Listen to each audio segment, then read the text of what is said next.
What's going on, guys? As we're cracking down to the Taken King, go ahead and want to give you all another Destiny video, and we're going to be comparing the three popular hand cannons. Now, it's not Hawkmoon Thorn or Last Word. These are legendary hand cannons. I wanted to kind of keep it exclusive to legendary.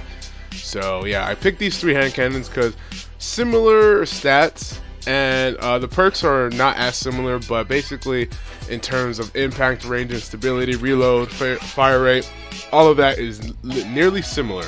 So I'm going to go ahead and read you the specs. We're going to start with FateBringer, and at the end of this video I'm going to tell you which one is the best one to use in both PvE and PvP. Now, a gun, there could be one that's good for only PvP, there can be one that's only good for PvE, there can be one that's not good at all. So in this video I'm going to just be comparing facts and stuff, so hopefully you enjoy. Let's go ahead and start with FateBringer. Personally, my favorite weapon. But out of the three that we are going to be talking about, by the way, the three we're going to be talking about is, of course, FateBringer, Jewels of Osiris. This is the Adept version or the regular edition, doesn't matter. Just note that the Jewel of Osiris will get a 1-up over the FateBringer because the 6 Dreg Pride can be found with 3 different elements as the same as the Jewel of Osiris. So, yeah. Just keep that in mind. So let's go ahead and start with the FateBringer, my personal favorite. So we're here on the Destiny Bungie website, excuse me, and we're going to go into detail. They have all this sweet stuff. I'll go ahead and show you a picture right now. So basically, the FateBringer, it is the best weapon. It's one of the best hand cannons in the game. For one, it's not an exotic, so it doesn't take the exotic slot. 2, the Oracle Disruptor, Firefly, and Outlaw perk with this weapon is really good. Not to mention its arc. It's awesome against killing Fallen. So let's go ahead and talk about the rate of fire, impact, range, stability, and reload.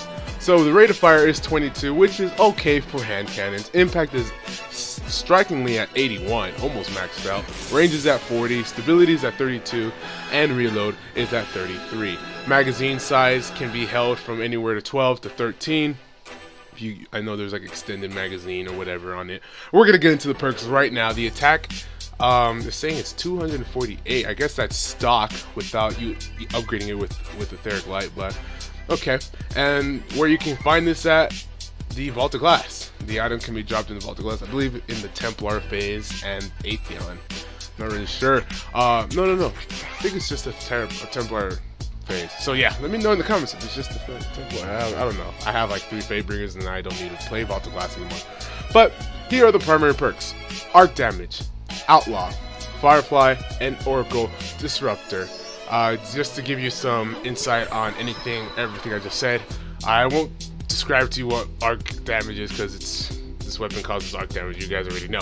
But Outlaw, precision kills with this weapon dramatically increases reload speed. That's cool, really useful, and it's a nice perk to always have on, especially with a hand cannon that's reload speed is really slow.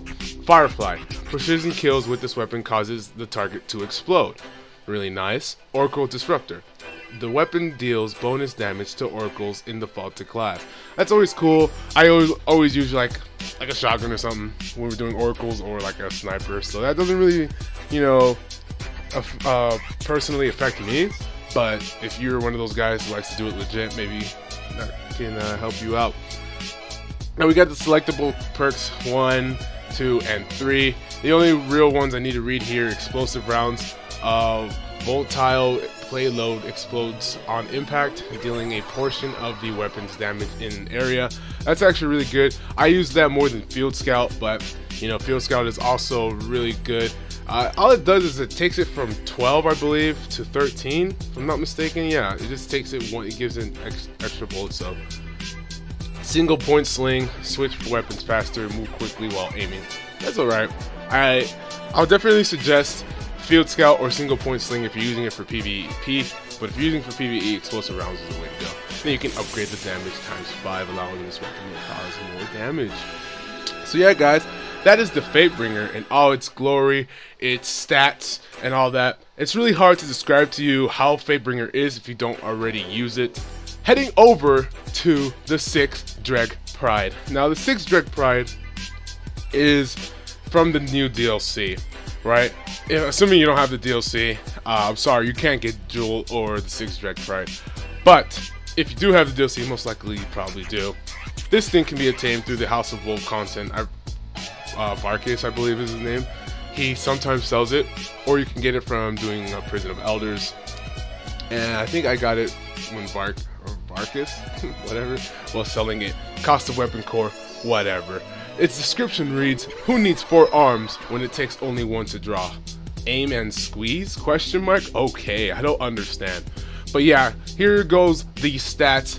I probably already have the stats on the screen, but let's go ahead and read it with me. Rate of fire is at 22, impact is at 81, range is at 30, stability is at 50, reload speed is at 43.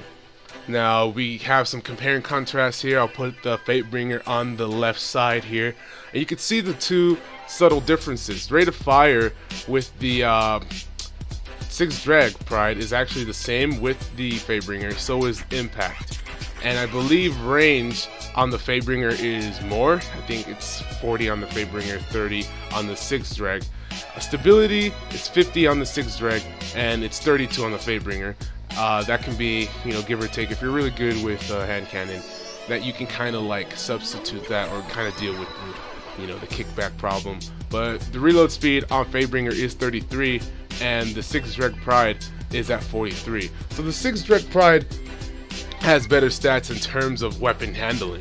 So that's pretty interesting. Let's go ahead and move lower down. Okay, so we have the magazine size either 9 to 12, which is okay. I mean, FateBringer comes stock with a 12 round magazine, and it can go up to 13, so give or take that. We have primary perks here, kinetic damage.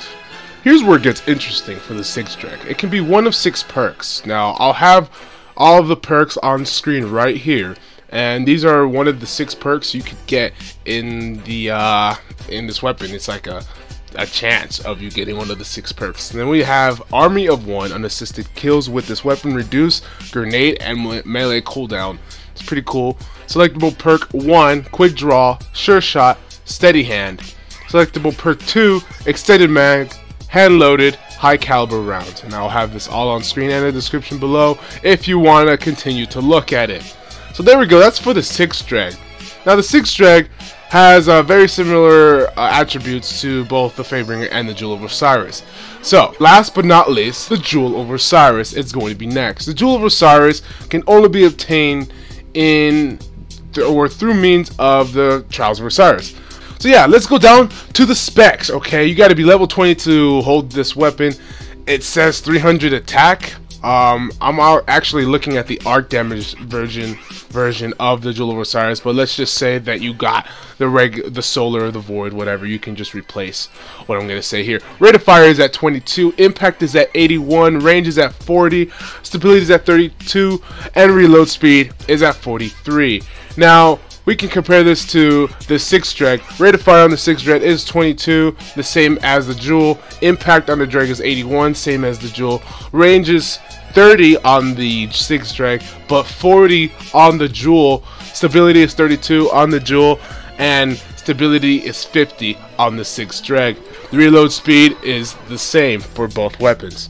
Here, going to the primary perks of the Jewel of Osiris, we have arc damage. Again, this can change, varied on the type of hand cannon you get. Third Eye, radar stays active while aiming down this weapon's sights. And Icarus, improves accuracy while airborne. Selectable perk 1, quick draw, steady hand, sure shot. And selectable perk 2, perfect balance, snapshot, flared magwell. Reload this weapon even faster if you didn't know what that means. So yeah guys, there you go. That's all 3 specs of all 3 hand cannons that I am comparing for today. Basically the bottom line is the FateBringer is the strongest hand cannon. So number 1 is FateBringer, number 2 is 6 Dreg, number 3 is Jewel of Osiris, and that's for both PvE and PvP. 6 Dreg is decent, so is Jewel of Osiris. I'll definitely put 6 Dreg. I'll put the Jewel of Osiris in second place when it comes to PvP. But yeah, that's all I have to say about that. Well, let me know what you guys think. Which one is the better hand cannon in your opinion? I'm going to side with FateBringer on this because it's just overall the better weapon, and I really like the Firefly perk. But number 2 would definitely be the Jewel of Osiris for me anyways. Let me know what you guys think. give your opinions in the comment section below, and I'll see you all in the next one. Until next time, Guardian.